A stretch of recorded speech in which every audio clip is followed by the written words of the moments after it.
सिया जी राउर भाग हरे श्री राम बर पवनी जी।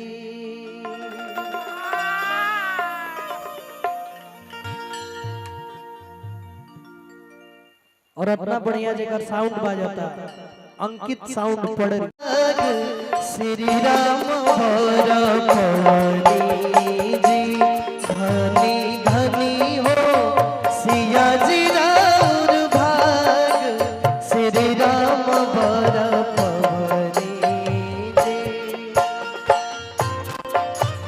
सिया जी राउर भाग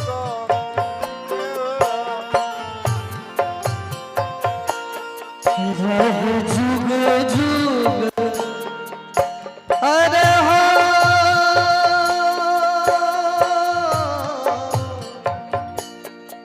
रह जुग जुग दमकत सुहाग श्री राम बर पवनी जी धनी धनी हो सिया जी राउर भाग श्री राम बर पवनी जी।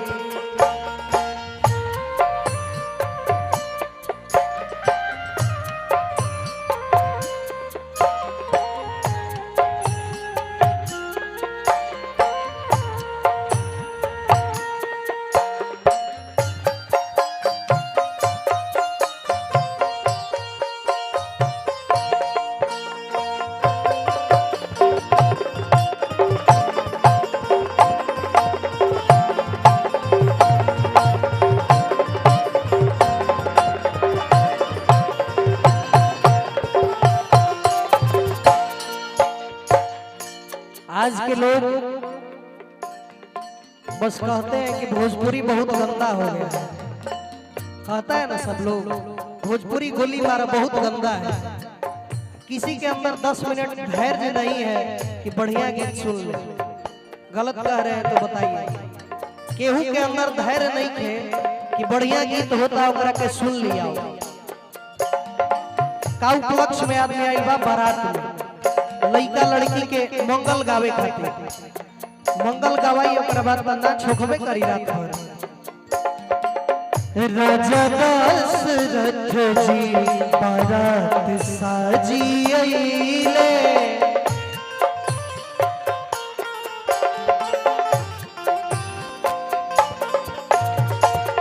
नगरी जनकपुर के जगमग भइले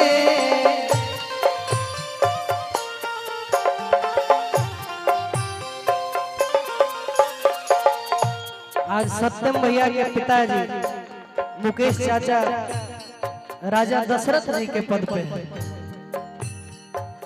राजा दशरथ जी बारात साजी अइले नगरी जनकपुर के जगमग भइले। और का हाय रघुबर हो